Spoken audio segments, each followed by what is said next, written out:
একটি বছর পরে আবার ফিরে আসছে মাহে রমজান।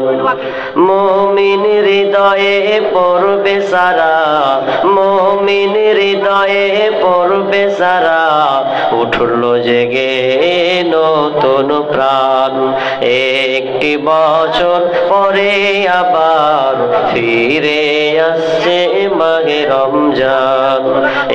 একটি বছর পরে আবার ফিরে আসছে মাহে রমজান।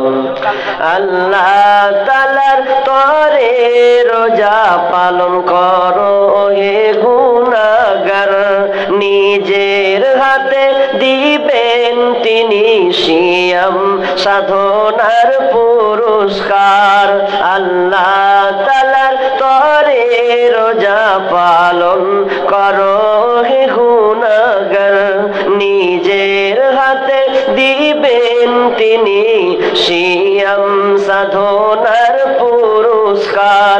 রমজানের রোজা পালন আল্লাহ তাআলার ফরমান। একটি বছর পরে আবার ফিরে আসছে মাহে রমজান। একটি বছর পরে আবার ফিরে আসছে মাহে রমজান। মুমিন হৃদয়ে পড়বে সারা, মুমিন হৃদয়ে পড়বে সারা, উঠবে জেগে নতুন প্রাণ। একটি বছর পরে আবার ফিরে আসছে মাহে রমজান।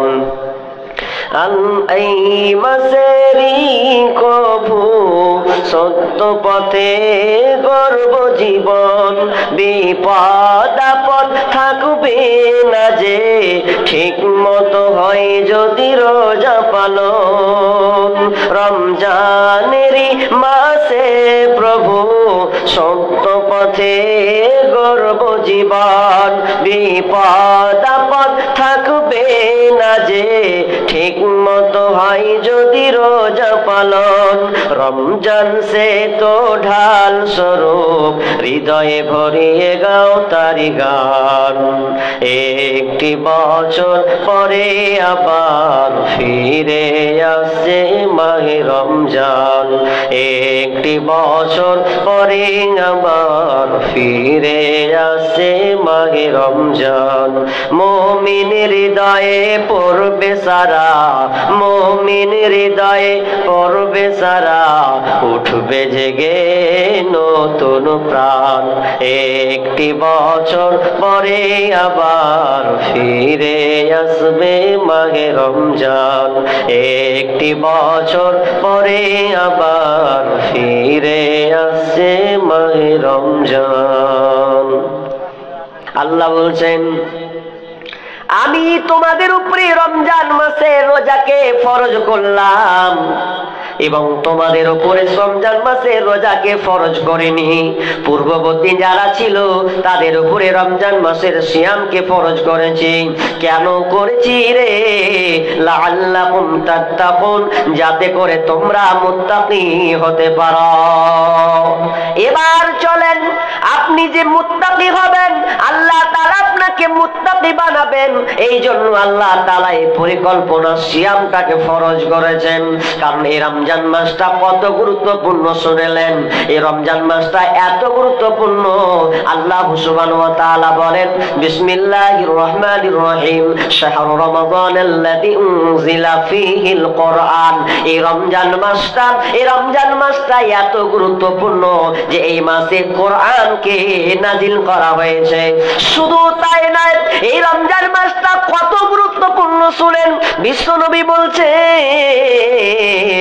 এই রমজান মাসটা এত গুরুত্বপূর্ণ, যখন রমজান মাস এসে যায়, ওয়া ফুতিহাত আবওয়াবুস সামা, তখন আসমানের দরজাগুলোকে ওপেন করে দেওয়া হয়। ওয়া গুল্লিকাত আবওয়াবি জাহান্নাম, ওয়া গুল্লিকাত, রাসূল সাল্লাল্লাহু আলাইহি ওয়াসাল্লাম বলছেন, ওয়া সুলসিলাতিশ শায়াতিন। এই রমজান মাসটা এত গুরুত্বপূর্ণ যে রমজান মাসে আসমানের দরজাগুলো আপনার কিনা ওপেন করে দেওয়া হয়, জাহান্নামের দরজা বন্ধ করে দেওয়া হয়। জান্নাতের দরজাকে ওপেন করে দেওয়া হয়, ওয়া সুলসিলাতিশ শায়াতিন, এবং শয়তানকে জিঞ্জির দিয়ে বেঁধে দেয়। কেন দেয়? যাতে করে আমার বান্দারা পরিপূর্ণ যেন ঈমানদার হয়ে যায়, পরিপূর্ণ যেন তারা মুত্তাকি হয়ে যায়, রমজান মাসকে যেন তারা লুটে নেয়, শয়তানের ফাঁদে যেন না পড়ে। এই জন্য আল্লাহ তাআলা এই শয়তানকে জিঞ্জির দিয়ে বেঁধে দেয়। রমজান মাসটা কত গুরুত্বপূর্ণ হাজি। তাহলে রমজান মাসকে ছাড়বো কিনা, তো আগে থেকে আমাদের প্রস্তুতি নিতে হবে। কেমন প্রস্তুতি নিতে হবে, কি কি প্রস্তুতি নিতে হবে আমি চটচট করে এবার আপনাদেরকে বলছি। নাম্বার 1 গুনবেন। নাম্বার 1, 1 নাম্বার, আপনাকে ঈমান আগে ঠিক করতে হবে। ঈমান আপনাকে ঠিক করতে হবে। যদি আপনার ঈমান ঠিক না হয় তাহলে আপনার রোজা রেখে, সিয়াম রেখে কোনো ফায়দা হবে না।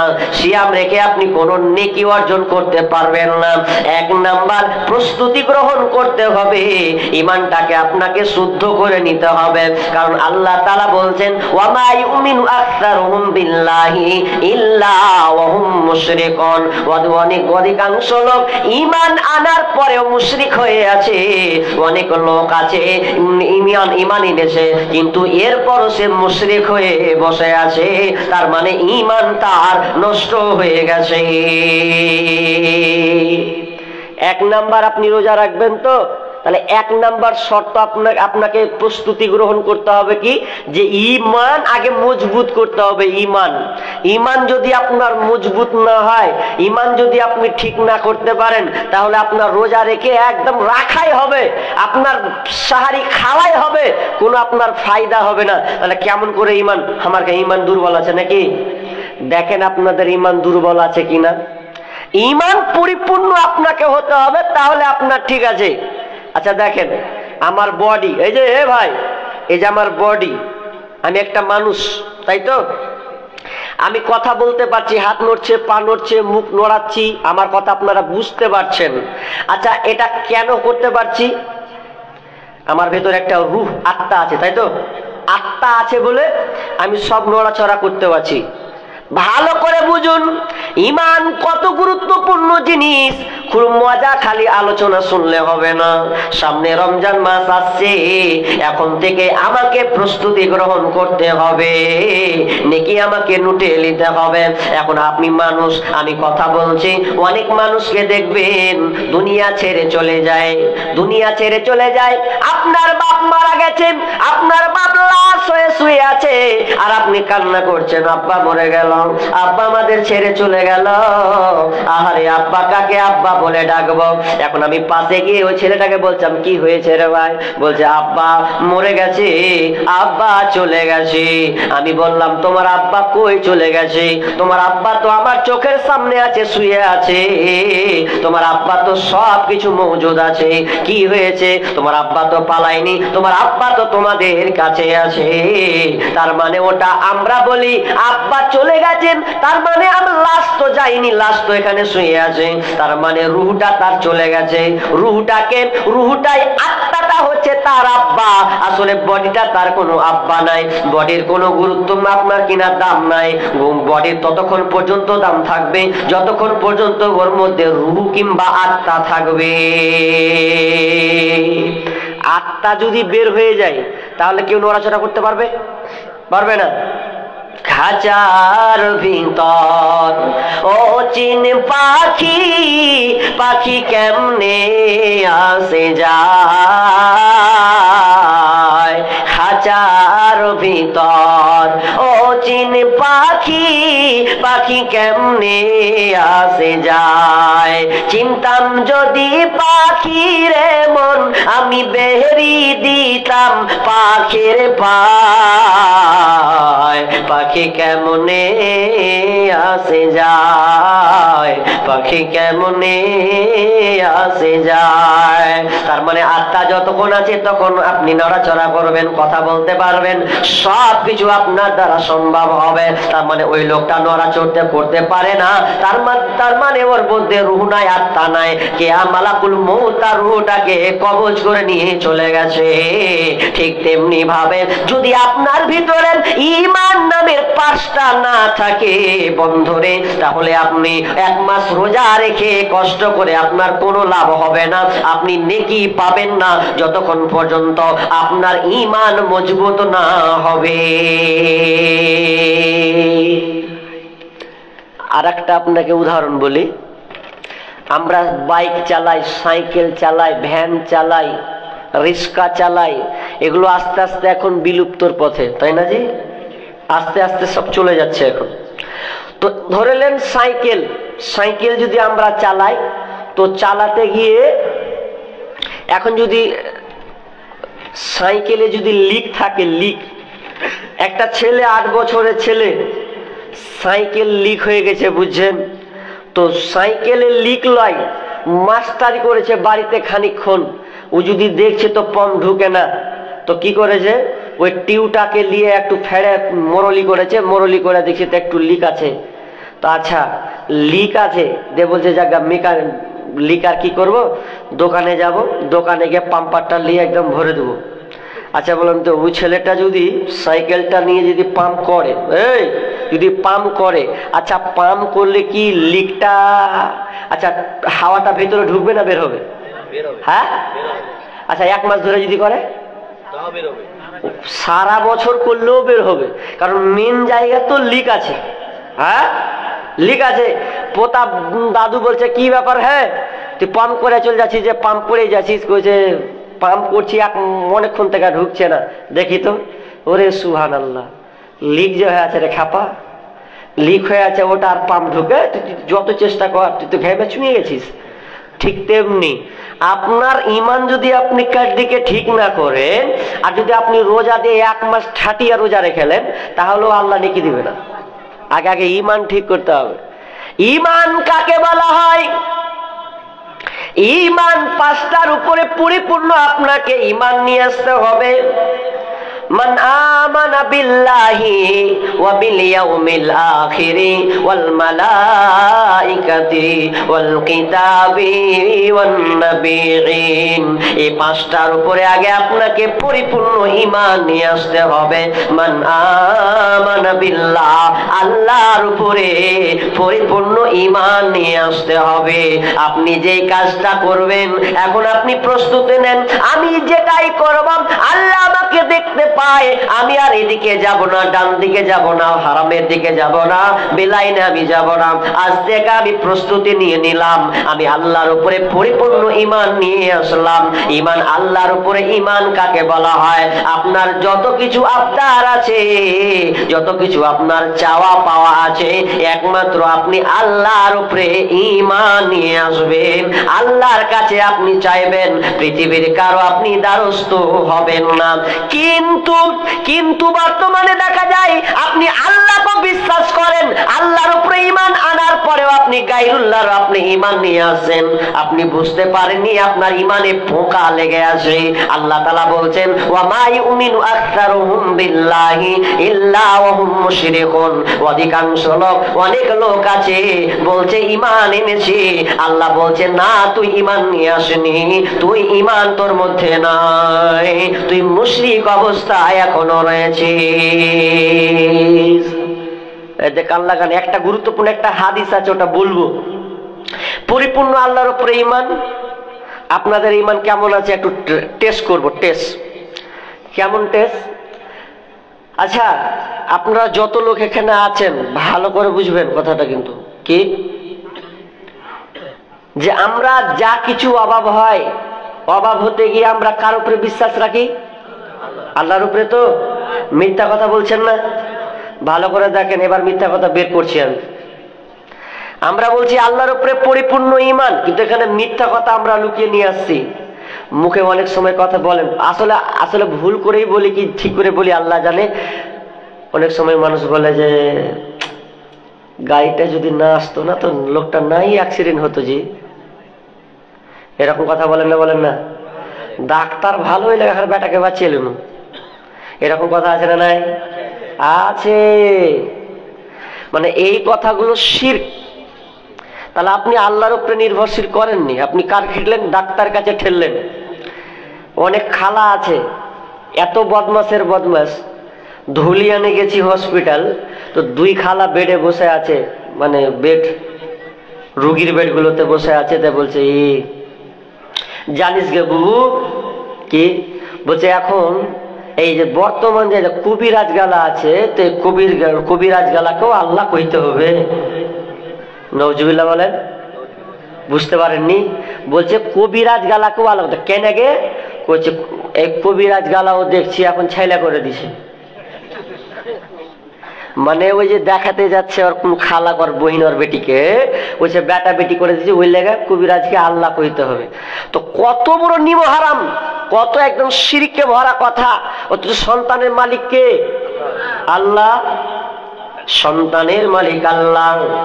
ইয়াখলুকু মা ইয়াশাউ ইয়াহাবু লিমান ইয়াশাউ ইনাসা ওয়া ইয়াহাবু লিমান ইয়াশাউ যুকুরা আও ইউযাব্বিজুহুম যুকরানা ওয়া ইনাসা ওয়া ইয়াজআলু মান ইয়াশাউ আকিমা। তরজমা করব বন্ধুরে, কিন্তু সমাজে অনেক রকমের বিশ্বাসী মানুষ আছে, আল্লাহকে ডাকে পাশাপাশি মাজারে যায়, বাবার দরবারে যায়। অনেক মানুষ পীর পর্যন্ত, পীর পূজারি পর্যন্ত করে, মানত মানেন, সেজদা করে আসে, মাজারে গিয়ে মানুষ সেজদা দেয়। আর তারা বলে কেউ ফিরে না খালি হাতে বাবা তোমার দরবারে, কেউ ফিরে না খালি হাতে বাবা তোমার দরবারে। এমন করে স্লোগান তারা মরছে।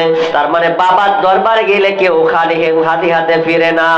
তোমার বাবা যদি ন্যাংটা থাকে, তোমার কপালে কি যে লেখা আছে। অনেক আবার বলে ন্যাংটা বাবা, ন্যাংটা বাবার কাছে যা চাইবো তাই পাওয়া যাবে। আমি এক জায়গায় বললাম, তোমার ন্যাংটা বাবার কাছে কি চাইবো, কি গোপন মাল আছে? ওর গোপন জিনিস তো ওপেন করে রেখেছে, ওর কাছে আবার কি চাইবো? যেটা তো গোপন জিনিস ঢাকার কথা, ও তো দুনিয়ার লোককে দেখাচ্ছে। আবার ও আবার বাবা তোমাকে কে দেবে? শুধু তাই নয়, বাবারাকে মানুষ, অনেক মানুষ আছে মাজার পূজারি যেগুলো আশেপাশে আছে, দেখবেন ওরা মাজার ভক্ত, পীর পূজারি ভক্ত। আর পীর পূজারিকে তারা এমন পর্যায়ে নিয়ে চলে গেছে, ওরা বলে নামাজ রোজা পড়তে হবে না, পানির নিচে বাতি জলে ফু দিলে তা নিবে না। আরে বাবার নামে জিকির করলে নামাজ রোজা লাগে না। না তো ওগুলোতে অনেক জায়গাতে এরকম আছে, অথচ আল্লাহকে বলে কিন্তু ওখানে আবার গায়রুল্লাহর সঙ্গে সংমিশ্রণ করে দেয়। আল্লাহর কাছেও যদি চাইতে চাই তো ওরা পীরের কাছে সেজদা দেয়, সেজদা দিয়ে ওরা মান্নত মানে। অনেক মেয়ে আছে দেখবেন হানাফিদের মধ্যে আছে যারা পূজারি, ওরা কহে যে আমার মুরগি হারিয়ে গেছে, তো বাবার নামে আজকে আমি ছাগল মানে ছাগল মানত মেনে নিলু। ওর মুরগি হারাচ্ছে ওই জন্য ও ছাগল মানছে। তাকে তোর সামান্য মুরগির দাম কত আর ছাগলের দাম কত? তোর মুরগি হারাচ্ছে, তুই ছাগলের মানত মানবি? তুই জানিস মুরগির থেকে ছাগলের দাম বেশি না মুরগির দাম বেশি? কইছে আগে মুরগিটা তো পেতে দাও, তখন পরে মানত মানবো না। হ্যাঁ, মুরগিটা আগে পেতে দাও। এই রকম আছে। অনেক মেয়ে আছে সন্তান হয় না, ওখানে চলে যাচ্ছে। এবার চলেন, আমি শিরকের আলোচনা করছি না, খালি আপনাকে বুঝাচ্ছি যে সমাজের শিরিক মানে আপনি যে ঈমান হারা হয়ে বসে আছে, যে আপনি রোজা রাখবেন না, ঈমানকে আগে পরিপূর্ণ করুন। অনেক দেখবেন ভাইদের, আপনার ছেলের গলাতে তাবিজ আছে না নাই? আছে। কোমরে তাবিজ আছে, প্রায় জায়গায় তাবিজ লিখেছেন। তাবিজকে এখন আজকে থেকে ছিঁড়তে হবে। যদি আপনি ওই তাবিজ নিয়ে আপনি সিয়াম রোজা রাখেন, তাহলে আপনি ঈমান হারা হয়ে আছেন, রোজা রেখে কোনো লাভ হবে না। যত তাবিজ আছে সবকে ছিঁড়ে ফেলতে হবে। তাবিজে কোনো উপকার নাই, কোনো উপকার নাই। এখন বলবে মৌলভী সাহেব এরা তো মৌলবীরাই ফুক মেরা মারছে জি। প্রশ্ন আসবে কি আসবে না? আসছে তো। তো আমি বলি ভাই, মৌলবী হলে কি হবে? ধানের মধ্যে পাতান থাকে না থাকে না? থাকে তো। ধানের মধ্যে পাতান থাকে। আচ্ছা বলেন, আপনারা যখন ধানকে বাতাসে ফ্যানে বা মারেন তখন আপনারা দেখবেন ধান একদিকে যায়, পাতান একদিকে যায়, যায় না? আচ্ছা, পাতানটাকে বেশ মানে গ্রহণ করেন না ধানটাকে গ্রহণ করেন? ধান। পাতানকে একদম পুড়াবেন, লাস্টে ফেলে দিবেন। তো দেখতে পাতান ধানের মতন, কিন্তু ধান লয়। আর সব মৌলবি দেখলে যে মৌলবির মতন, কিন্তু সব মৌলবি লয়, বাট পারও আছে। ভালো করে রাখবেন, বাট পারও ঢুকে আছে। তাহলে আপনি যে তাবিজ মারছে, অনেক আবার খালারা বলছে যে তাবিজ দিয়ে ফের ভালো হচ্ছে দেখছি, এরকম বলে না? হাজারো ভালো হলো আপনাকে ছাড়তে হবে। আচ্ছা বলেন তো, আপনারা বলেন শুকরের মাংস খাওয়া হালাল না হারাম? হারাম। আচ্ছা, শুকুর মাংস হারাম কেন? আল্লাহ কোরআনে হারাম করেছেন সূরা মাইদাতে, ওই জন্য হারাম। আচ্ছা, এখন আমি যুক্তি দিতে পারি যে শুকর হারাম হলো তো কি হলো? শুকরকে নিয়ে আসবো, বিসমিল্লাহ করে জবাই করব, তাও তো 20 কেজি মাংস পাবো হাজি। তো 20 কেজি মাংস করে যদি আমি খাই, তো খেয়ে ভাতের সঙ্গে মেখে খাবো। আচ্ছা, পেট ভরবে কি ভরবে না? কথা বলেন না জি? আচ্ছা ভরবে। তাহলে কি দরকার? পেট যে ভরছে, রেজাল্ট তো পাচ্ছি সঙ্গে সঙ্গে, তো কেন ফের খাবো না? যুক্তি দিয়ে আপনার 1 পয়সা লাভ হবে না। যুক্তি শরীয়তে খাটবে না। যেটা হারাম হারাম। বিশ্বনবী তাবিজকে হারাম করেছেন, লটকানো যাবে না কোনো জিনিস। শুনলেন, শিরিক খুবই ভয়াবহ কঠিন একটা জিনিস।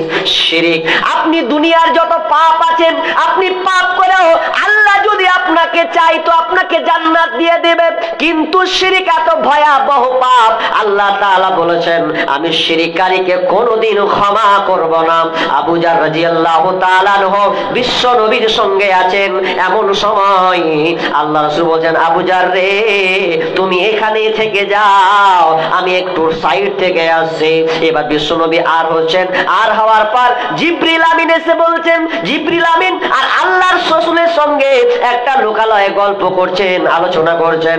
এমন সময় কথা কমপ্লিট করে আবু জার, আবু রাসূল সাল্লাল্লাহু আলাইহি ওয়াসাল্লাম আবু জারের কাছে যাচ্ছেন, আর মুখে বলতে বলতে আসছেন, লোকটা চুরি করলেও, লোকটা জেনা করলেও, লোকটা চুরি করলেও, লোকটা জেনা করলেও।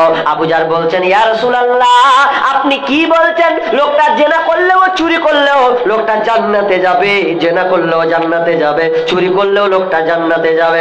একটু খুলে বলেন, আপনি কার সঙ্গে কথা বলছিলেন? আর আপনাকে উত্তর দিয়েছিল, বলছেন আবু জার, জিবরিল আমিনের সঙ্গে আমার এখন কথা হলো, আর গোপন লোকালয়ে কথা হলো। জিবরিল আমিনকে বলছে, কোন বাংলার বান্দা যদি শিরিক না করে মারা যায়, ওয়ামান মাতা ইশরিকু বিল্লাহি শাইয়া দাখালান নার, ওয়ামান মাতা লা ইশরিকু বিল্লাহি শাইয়া দাখালাল জান্নাহ। বিশ্বনবী বলছেন, কেউ যদি বিন্দু পরিমাণ শিরিক না শিরিক করে, বিন্দু পরিমাণ যদি সরিষা বরাবর যদি শিরিক করে দেয়, তাহলে লোকটা জাহান্নামে যাবে। আর যদি সে শিরিক পরিমাণ আপনার কিনা তিল পরিমাণ, সরিষা দানা পরিমাণ যদি শিরিক না করে, লোকটা জান্নাতে যাবে। এবার বিশ্বনবী আবু জারকে বলছেন, আবু জার, লোকটা যদি শিরিক না করে মারা যায়, তাহলে লোকটা জান্নাতে চলে যাবে। তখন আল্লাহ রাসূল বলছেন, আমি জিবরিলকে বললাম, জিবরিল রে, লোকটা যদি চুরি করে বেড়ায়, লোকটা যদি মদ পান করে, লোকটা যদি জিনা ব্যভিচার করে বেড়ায়, তাহলে কি লোকটা জান্নাতে যাবে? আল্লাহ রাসূল বলছেন, হ্যাঁ, লোকটা জান্নাতে যাবে। এখনো সমাপ্ত হয়নি, ভালো করে শ্রবণ করুন। তার মানে তিনি কেন বলতে চাইলেন যে চুরি করলেও কি জান্নাতে যাবে? চুরি করা হচ্ছে পাপ, চুরি করা হচ্ছে পাপ, গুনার কাজ। আর আপনার জেনা করাটা হচ্ছে বড় পাপ, এটাও একটা কাবিরা গুনাহ। তো জেনা করে মানুষ যদি জেনা করে, তাহলে বিয়ের আগে যদি কোনো ছেলে মেয়ে জেনা করেন, কোনো ছেলে মেয়ের সঙ্গে সম্পর্ক কায়েম করে, তাহলে তাকে 100 বেত্রাঘাত, 100 লাঠি তাকে মারতে হবে। আর কোন ছেলে যদি বিয়ে করার পর কোন মেয়ের সঙ্গে শারীরিক সম্পর্ক কায়েম করে দেয়, আর 4টা সাক্ষী প্রমাণ হয়ে যায়, তাহলে ওই মেয়েটাকে বাঁচতে দেওয়া হবে না। শরীয়ত বলছে মেয়েটাকে কোমর পর্যন্ত গেড়ে দাও, গেড়ে দেওয়ার পরে ওকে পাথর ছুঁড়ে মারো, কারণ ওর বাঁচার কোনো পথ নাই। ওই জন্য বিষ্ণু বলছেন, বলছেন জিবরিল রে, লোকটা যদি চুরি ব্যভিচার করে, তাহলে কি জান্নাতে যাবে? আল্লাহ বলছেন, আল্লাহ যদি দয়া হয়, তাও হয়তো আল্লাহ ওকে জান্নাতে দিয়ে দেবে। কিন্তু যদি সে শিরিক করে দেয়, আল্লাহ ওকে কোনোদিন জান্নাতে দিবে না। ছোট্ট করে একটা উদাহরণ দিই আপনাকে, ভালো করে বুঝেন। এই এদিকে কান লাগান। আপনারা চাষি মানুষ না, চাষ করেন তো, মাঠ ভুঁইয়ে ঘাস হয়, ঘাস হয় না? আগাছা যখন ঘাস হয়ে যায়, চারদিকে ঘাস, তখন নিড়িয়ে কি আর পারা যায়? পারবেন না তো। তো পুরো যদি ঘাস হয়ে যায় আর ফসল চাইতে ঘাসের পরিমাণ বেশি, তা আপনি আর নিড়াবেন না, কি করবেন? বিষ মারবেন, মারবেন না? মারবেন তো, আর পথ নেই তো। এখন আপনি বিষ মারবেন, এখন বিষ মারার জন্য আর পট্টি ব্যবহার করে, তাই তো, বা হলুদ কালারের বিষ, ঠিক বলেছি না ভুল বলেছি? ওটা ব্যবহার করবেন, বা কেউ আবার কোটা ইউজ করে, যার যেটা আছে। এবার আপনি বাড়ি থেকে বের হয়ে আপনি মার্কেটে যাচ্ছেন, দোকান যাচ্ছেন, কি নেবেন? তো বিষের বোতল নিবেন। তা আপনার দিবি বলছে, আচ্ছা শুনছো কোনটা যাচ্ছ? বলছে বিষ আনতে যাচ্ছি রে। যা যাবে যাও গা, তোমার বেটা পায়ে জ্বর হয়েছে যে, সিরাপ গলা একটা লিবা, প্যারাসিটামল লিয়ে আনবে। ঠিক আছে, ভালো করে উদাহরণটা বুঝেন। এবার ও বাজারে গেল, বাজারে গিয়ে ফার্মেসি গিয়ে বেটার ওষুধ নিল, প্যারাসিটামল, কথা বুঝছেন তো? নিল, নেওয়ার পর এবার সারের দোকানে, বিষের দোকানে গিয়ে একটা বিষের বোতল নিল, দুইটাকে ব্যাগে ভরে নিয়ে বাড়ি হয়ে একদম দমদম করে চলে আসছে। তো বাড়ি যখন আসছে, তো বাড়ি আসার পর বেটা ছেলে মানুষ, তাড়াহুড়া মানুষ, মাঠের দিকে যাবে বা কোথাও যাবে, তো ওর স্ত্রীকে না ডেকে দুটা বোতল সিরাপকে এক জায়গায় রেখে দিয়েছে, আলমারিতে এক জায়গায় একসাথে রেখেছে। তো এখন কোথায় কোনটা যাচ্ছ জি? বলছে যাও লেস ওষুধ, লেসি বেশি ভাগ ভাগ করেছি না, দেখ আলমারিতে আছে, লিয়া 5 ml খাইয়ে দেগা। ই পাগলি কিছু বুঝে না, কোনটা সিরাপের ওষুধ আর কোনটা বিষের বোতল কিছু বুঝেনি। না বুঝেছে তখন কি করবে? ও মনে করেছে এটাই মনে হয় জ্বরের বোতল, ওষুধ।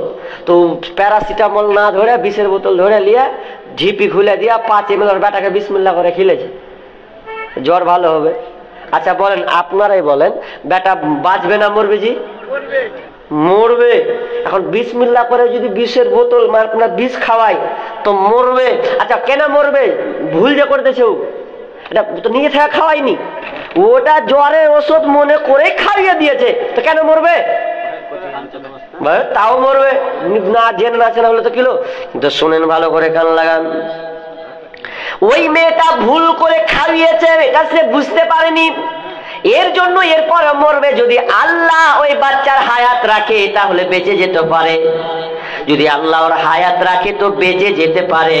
কিন্তু শুনলেন, যদি কোনো ব্যক্তি শিরিক করে মারা যায় আর তওবা যদি না করে, তওবার রাস্তা খোলা থাকার পর তওবা করলো না, শিরিক করে সে মারা গেল, তাহলে ওই লোকটা কোনোদিন জান্নাতে যাবে না।